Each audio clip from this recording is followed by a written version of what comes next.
Episode के start में हमें कोजीरो और तासुगामी को दिखाया जाता है, जहां वो सोनी मॉन्स्टर को देखकर हैरान होते हैं क्योंकि उसका सर धड़ से अलग होकर कहीं गायब होता है और सोचते हैं कि ये आखिर किसने किया होगा और उसे मरा हुआ समझने लगते हैं। तभी तासुगामी उससे बताती है कि अगर ये मरा हुआ होता तो ये कितोसु में कन्वर्ट हो जाता है, इसका मतलब ये जिंदा है। इसका हॉर्न, जो कि ओनी मॉन्स्टरों की वीकनेस को बोला जाता है, किसी ने डिस्ट्रॉय नहीं किया है। इतना सुनकर कोजीरो उसे देखने जाने लगता है। तभी वहाँ शीरो आ जाता है और वो सिपाही उससे पूछने लगते हैं कि क्या उस मॉन्स्टर का सर तुमने रखा है, और शीरो उन्हें हाँ बोलकर कोजीरो की तरफ बढ़ने लगता है। तभी उसे सभी सिपाही रोक लेते हैं और उस मॉन्स्टर के सर को वापस करने को बोलते हैं और मारने की धमकी देने लगते हैं। तभी शीरो गेम ऑन बोलता है और अपनी तलवार को ऊपर निकालता ही है कि वो सब बीच से कट के फेंका जाते हैं, जिसे देखकर सभी शॉक हो गए होते हैं। फिर शीरो कहता है कि मैं यहाँ तुम सबकी कितेसु ब्लेड लेने आया हूँ, जिसका मतलब तुम सभी लोगों को मरना होगा। तभी वहाँ खड़े सिपाही उसे स्वॉर्ड हंटर कहने लगते हैं और सभी एक साथ मिलकर उस पर अटैक करते हैं, पर शीरो अपनी पावर की मदद से उन सभी को अपनी तलवार की एक स्प्लैश में ही मार गिराता है,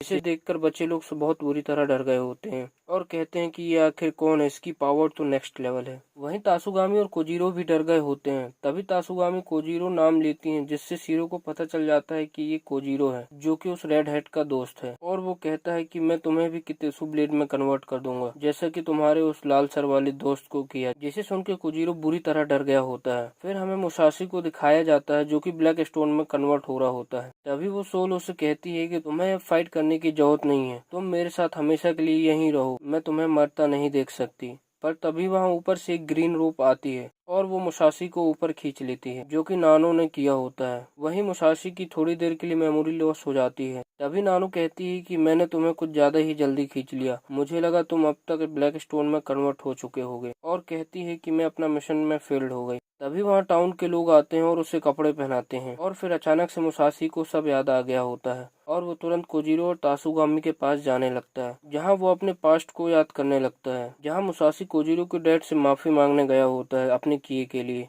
तभी कोजीरो के डैड उसे अंदर बुला लेते हैं, जहाँ मुसाशी उससे माफी मांगने लगता है और कहता है कि मैंने बहुत बुरा किया आप लोगों के साथ। फिर कोजीरो के डैड उसे कहते हैं कि मुझे पता है कि तुमने जानबूझकर नहीं किया, और उसे आराम करने को बोलते हैं। फिर वो उसे बताते हैं कि कोजीरो भी इसी दौर से गुजरा है, उसे भी टाउन का कोई भी आदमी पसंद नहीं करता है बुशी होने के कारण, पर जब से तुम उसकी लाइफ में आए वो अब खुश रहने लगा है, और इससे बढ़कर मेरे लिए कोई बात नहीं है। तुम बहुत ही अच्छी लड़की हो मुसाशी, और उससे प्रॉमिस करने को कहता है कि तुम हमेशा ऐसे ही कोजीरो का ख्याल रखना। फिर हमें शीरो को दिखाया जाता है, जहां उसने चारों तरफ हाहाकार मचा दिया होता है और सभी उससे डर के भागने लगते हैं। तभी शीरो भी कोजीरो के पीछे जाने लगता है, जिसे देख कोजीरो वापस आने लगता है उससे फाइट करने के लिए, ताकि सब सेफ रहें करके, और वो अपनी कितेसु ब्लेड से शीरो पर अटैक करता है। पर शीरो इतना पावरफुल होता है कि उसे जरा सा भी फर्क नहीं पड़ता है। फिर शीरो कोजीरो पर अटैक कर देता है और कोजीरो बुरी तरह घायल हो गया होता है। फिर शीरो उसे पकड़कर हवा में झुला देता है और उससे जैसे ही मारने वाला होता है कि देखता है पीछे से मुसाशी आ गया होता है,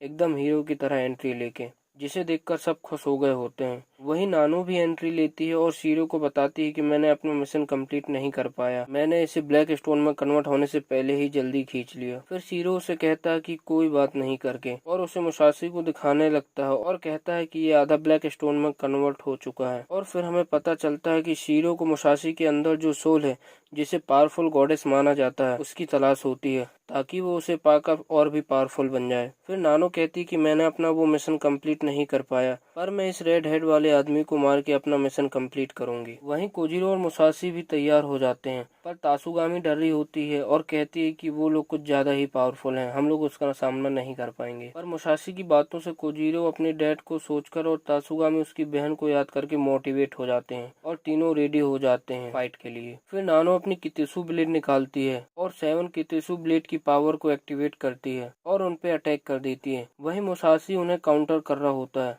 और तासुगामी और कोजीरो भी उसे जैसे तैसे काउंटर कर लेते हैं। फिर मुसाशी सोचता है कि ये कोई ओनी तो नहीं है, यानी कि मैं इस तलवार की मदद से उसे हरा सकता हूँ, और तभी नानो उन पर और भी अटैक करती है, पर मुसाशी उन्हें भी काउंटर करके बच जाता है और नानो के काफी करीब पहुंचकर उस पे अटैक करने ही वाला होता है कि नानो उस पे अपनी ब्लेड काउंटर कर लेती है और मुसाशी बुरी तरह फेंका जाता है। फिर वो लोग सोचने लगते हैं कि आखिर हम उसकी 7 ब्लेड से बच के उस पर अटैक कैसे करें, और फिर वो लोग प्लान बनाने लगते हैं। तभी कोजीरो कहता है कि मेरे पास एक प्लान है, और वो लोग फिर से रेडी हो जाते हैं उस पर अटैक करने के लिए, और यहीं हमारे एपिसोड का एंड हो जाता है।